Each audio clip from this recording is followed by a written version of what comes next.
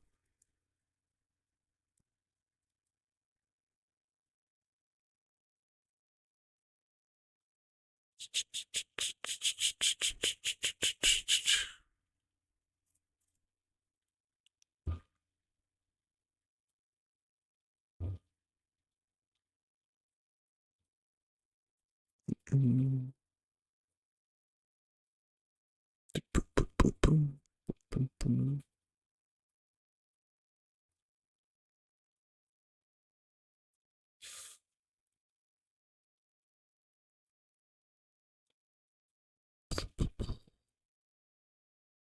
Oh, my trash. Holy fucking trash.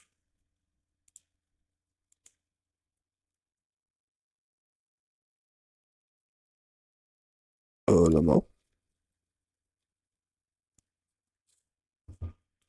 Brum, brum, brum.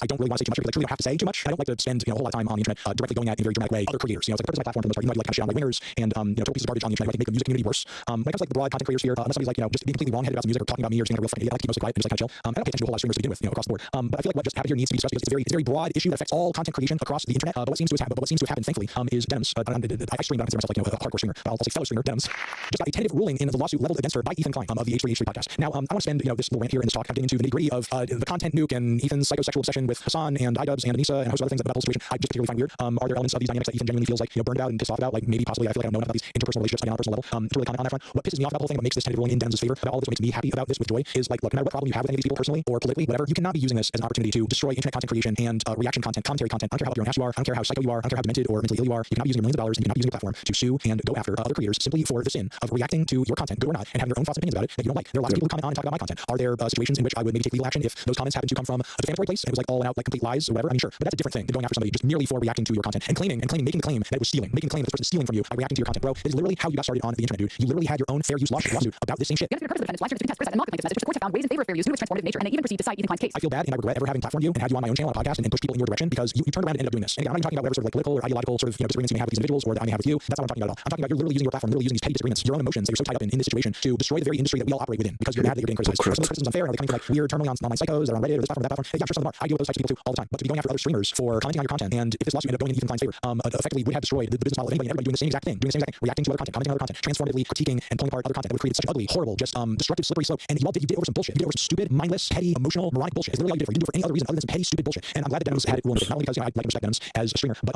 this would have been bad for everybody making content on the internet if this had ruled in Ethan's favor. So I'm just coming on here and just celebrating this W, not for anyone's sake other than all of us, because if you like this stream, if you like the content of any person on the internet, where they are reacting to a video or talking about somebody else's video or talking about some other piece of content somebody made and incorporated clips or incorporated a snippet here, a section there, or reacting to a full video on a stream, it would have been fucking donezo. It would have been donezo. Like it would have set legal precedent that wouldn't have allowed any other content creator to go after a streamer, go after a YouTuber, monetarily have this video, that video, something pulled down, taken down. And look, we're already dealing with a litany of that every week when it comes to movies and music and these massive corporations that like throw their weight around online and make it difficult to pull apart any content coming out of the mainstream these days. We don't need to be doing it from content creator to content creator. It's complete bullshit. So look, if you consume any content like this, you enjoy any content like this, you need to be aware of this lawsuit, you need to be aware of this ruling, and you need to be sharing it, and you need to be like celebrating it because we really did genuinely like. I mean, I feel like you had two brain cells to rub together, and you already saw sort of like previous sort of like rulings in regards to fair use law. Like as long as Denims was willing to like put up a legal fight, chances were it wasn't going to go in Ethan's favor. But there were two other people who pressured legally who were not able to withstand the prolonged fees and all that shit. Who I feel very bad. I feel very sorry for. Ethan was happy to sort of like harass legally out of house and home almost because it became so expensive to continue fighting him with lawyers. And I've been in this situation recently, so I mean, not over a copyright thing, that douchebag Ryan Radke. I spent tens of thousands of dollars to get that W, only to get paid my legal fees. It was like I still ended up spending more money in the long run on all that. It was a complete waste of my time. It was stressful to at least some degree. Obviously not as stressful as it was, I'm sure, for the loser who lost. So I mean, I've been in these situations before, and I know how scary and weird and freaky it can be to have like a complete psychopath and weirdo going after you with like these seedy, shitty, no moral having, garbage, ambulance chasing, shithead lawyer freaks who will literally agree to anything so long as you get them to do it. I know that feeling is not very good, and I absolutely commend Denims for putting up the legal fight that you needed to in order to get this ruling and get this where it needs to be because Denims deserves really truly like some accolades for doing this because her withstanding this and bringing it to this point, defending herself inadvertently, secondarily is really like a public service to all this because had this ruling gone in Ethan Klein's favor or had she folded and allowed Ethan to run roughshod over her just for reacting to the content that he did, this would have meant that again it would be more difficult for other content creators to do this sort of thing, to do exactly what I'm doing, to do exactly the sort of content I'm sure you guys react to other creators do on the internet, other creators doing, whether they're talking about politics, whether they're talking about movies, whether they're talking about whatever piece of content they're pulling apart or commentating on. Yeah, poor Casey trying to do a hostage video apology for Ethan actually being held at gunpoint on the internet, which is fucking crazy. Yeah, shout out to Anthony Fantano in San Diego.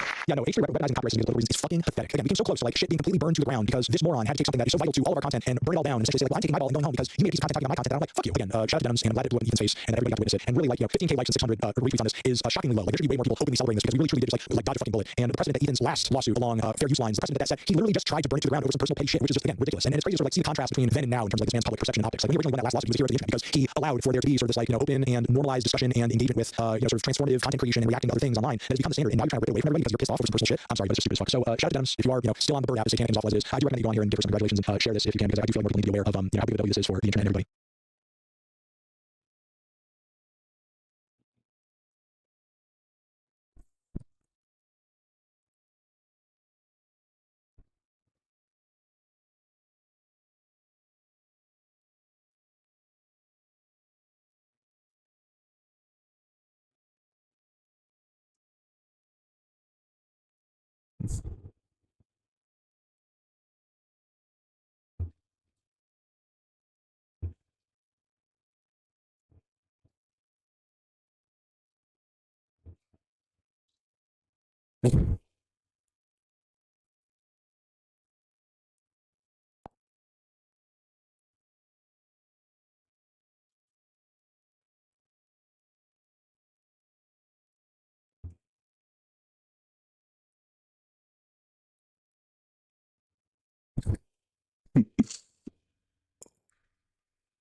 Or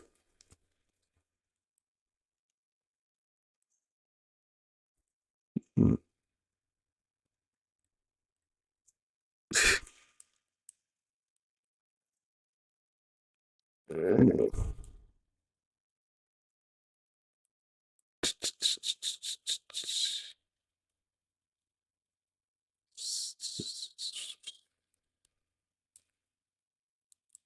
this is the competitive thing.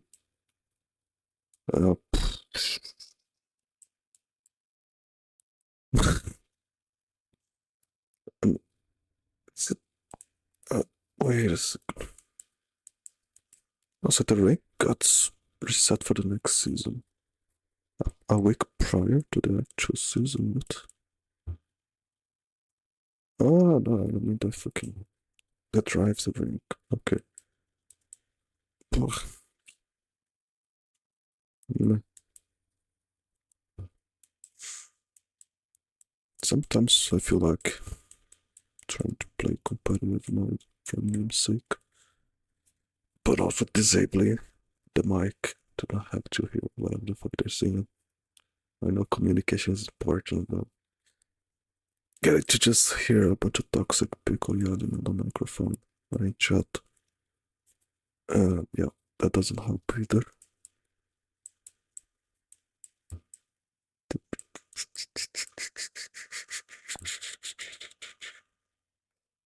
Uh, something might work. Must enable your VPN. I don't think I'm gonna watch it, I'm just gonna wanna read the comments. Jesus. There, nope. To virtual method. What? What the fuck does that mean? Okay, I'm gonna enable the VPN. I just realized I actually lost internet connection. What the fuck? I think my router is gonna. Man, I lost internet connection between videos. Are you gotta be fucking joking me? Let me check one thing. Yeah, it's just about as trash as usual. Like it's never fully on green. It's either it always feels like something's bad on either on red or yellow. It says partial service. Oh fucking hell. This worked, didn't it? Is it working again? I guess it is. Oh yeah, fucking garbage. Let's see now.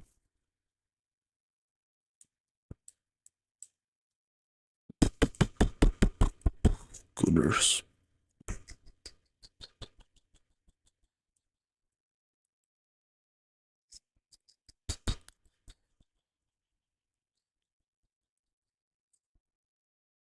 God damn it. 1.0, god damn it. How many years has it been since they put this shit on fucking like early access? Was like at least 2 years ago or 3 years ago. I don't know. It's insane how slow it is. The gaming industry is so bad, even indie publishers are just, you know what? If we don't publish this shit now, there's a chance we're gonna go bankrupt or something. Might as well get it just ship it half baked. Yeah. Oh man, if they can get at the very least half of our player base they kinda had in average in the first few weeks when the game came out. I mean. It doesn't even need to reach half the peak of amount of players, just half the average they had for about the first few weeks. And they cannot even do that. Yeah, that would be disappointing. Oh yeah.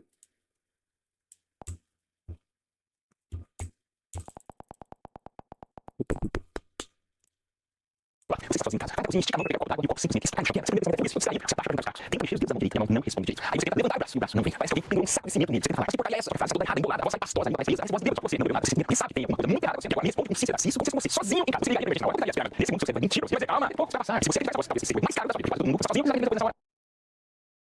Mas depois desse vídeo você vai aceitar, e se você vai acreditar, ele momento, uma cor, passar, eu vou falar qual é esse, quando isso, quando você começa, o seu maior inimigo não é a dor, é a tentativa de esperar, mas deixa eu contar a história real. Uma neurocientista, da maior universidade do mundo, nada, sabe quem ela demora 4 horas no próprio cérebro, para você pode ensinar, pode decidir, você vai fazer andando ou uma vez, principalmente se você estiver sozinho em casa, pode ser considerando nenhuma regra, e não respeitar aquele, espera, ele obedece ao seu matemática, se você entende a regra do tempo que você joga, o seu corpo, seu cérebro, você vai neurônio, tenta se convencer que a matemática do cérebro é uma cidade enorme embaixo, como as avenidas, filhos, mas funcionando mesmo, os são as avenidas, elas levam oxigênio e energia para cada pedacinho da cidade. Olha, isso acontece quando uma avenida importante, a principal da sociedade, um quadro, esse quem colocou lá rompe e começa a acelerar, esse eu acho, isso acontece, que dá o cérebro sem abastecimento, ele começa a distribuição muito rápido, muito, mas você chega a 1,9 milhão de neurônios, não é força de real, olha isso, você gasta tentando se convencer que não é nada, quantos desses neurônios vão assim, quando você pensa, acabou, vai lá, você conseguiu, quer pessoas também, depois você tá que sabe, nunca se preocupa, esse intervalo máximo do cérebro, suas funções, não é igual a pele, não é igual a músculo, não é igual a músculo, não é esse problema, não é só o quadro, não é só o cérebro, o problema é o tempo, se você está sozinho, o tempo é a única coisa que você ainda pode tentar controlar, mas se você tentar, tem uma hora pra isso aí não chega gritando, chega disfarçado, lembra, cientista foi lá no começo, como é de um bolso esquerdo, mas 10 de dezembro, 26, 7 da manhã, com uma fisgada, atrás do bolso esquerdo, não é pior, é uma vontade de precisando de você, pode resolver esse lado, rápido, mais rápido, só isso, o que ela pensa? Que precisa mexer, um exercício para circular sangue, para ela era neoanatomista em Harvard, estudava todos os dias, e mesmo assim, acreditou que aquilo fosse só uma dor na cabeça, ela só não ginástica e começa a se exercitar, com nada complica, você começa a dar liberdade, o corpo começa a desligar, a coordenação vai embora, o som distorceu, a fala de uma paz extrema, euforia, perigo, o cérebro dela afundando em sangue e fazendo ela sentir bem, essa verdade vai ser, ele não pode como um infarto, às vezes ela calma, então no momento decidiu ela vai quietinha, amanhã, fria de inverno, ela pensa, estou tão cansada, só quero deitar a na face, mas aí no fundo dela, ela mesma se se você deitar agora, nunca mais vai levar ela, mas não, foi só isso, agora ela quer ajuda, o cérebro que estava se desligando, ela pega o telefone, a voz não sai nem grunhe, ela ouve as palavras perfeitamente dentro da cabeça dela, e é dia, eu estou derramando garganta, não tem nada, ela empurra o ar de fora, tem um pouquinho bombeia, uma bomba d'água velha, até saiu um som arrastado, quase animal, ela lutou pra fazer um som sair, quando ela ligou, reconheceu a água rápido, conseguiu levar ela ao hospital, insistiu até que ela foi atendida, por volta do meio-dia, ela acabou chocada, tem que sair, agora juntos, mas neurocientista de Harvard só sobreviveu por causa dessa corrente, se não morrer, isso vai acabar no chão da apartamento, agora isso, se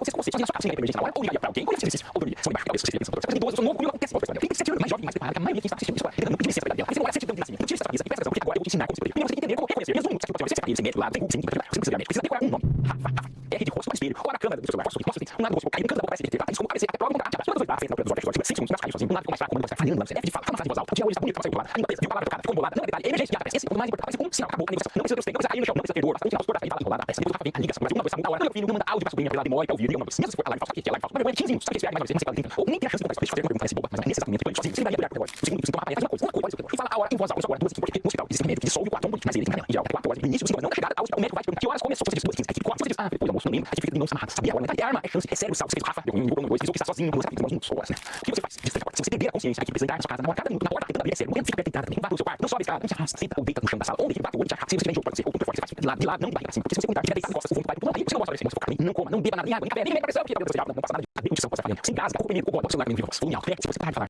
central, ainda ouve a respiração, ou você caiu, ou você tá com ritmo, chega a saber que é grave, tudo isso não exige força, não exige ninguém, exige só conhecimento, claro, não entrar em negociação, porque você pode perguntar, se você não começar a se comportar, eu conheço gente que agora, tem uma cultura absurda, até sentir, agora tem sinais que eu fora, aquela visão, não sou eu, para de repente, como uma cortina escura descendo, às vezes, volta em luz, as coisas nada, nada, uma ameaça deve ser, tem melhor, não quer dizer que tá tudo bem, às vezes quer dizer que o corpo tem uma estrutura violenta, mas tá tudo violenta, é o chão sumindo, o corpo puxando pro lado, não sei o que, só que realmente pode ser, você vê de repente forma, fala estranha, fraqueza, não dá pra fez, a pior dor de cabeça da vida, uma dor que explode, um soco, um raio, chega no máximo em segundos, isso pode ser sanamento dentro da cabeça, pode ser hemorrágico, e aqui muita gente vai ser gigante, tentando se salvar, mas logo poderia piorar o sanamento dentro da sua cabeça, a sua dor forte, coisa de vaso, toma uma aspirina, parece, afinal, não faça isso, aí você não é infarto, é ataque cardíaco, existem 2 tipos de o que entope e o que sangra, sozinho no espelho, você não tem como saber qual, nem o melhor médico do mundo sabe, só olhando, isso é uma tomografia, agora pensa, se porque sangra, Você toma assim, você acaba com a transforma você é enorme. É gasolina sempre Brasil, eu vou mais o você tem uma carteira, você escolhe remédio, você é o médico, depois da tomografia do hospital, melhor remédio, você tá um cara, não é que está na sua cartela, na ligação, está na sua peça, guarda hoje, R$200 pra você, esquema, mais comum, é tão bonito, o desentupidor químico, só com a janela, 4 horas e meia, esquema, segunda vez, científico, como é que o médico faz uma caravinha, sobe com um cateter por dentro dos vasos, pra poder usar o sanitário, você bem lá, puxa pra fora, você vai até 24 horas depois, começou, essa existe, mas só funciona se você chegar aqui, você vai ser um rádio, você é médico, pode te mandar com uma cirurgia, vai ser um casamento, agora volta na horas, até ela conseguir ajuda, porque esse ideal foi em 1996, não existia smartphone, não existia fone, não existia celular, você quer não existia um botão de emergência, teve que decifrar o teclado, não tem telefones antigos, você tinha a sua carreira, isso como horas, hoje o celular está no seu bolso, na sua mão, fazer isso em segundos, pega ali, esse bolso, independente do motivo, inimigo da emergência, avisa seus contatos, manda sua localização, as funções você configurar antes,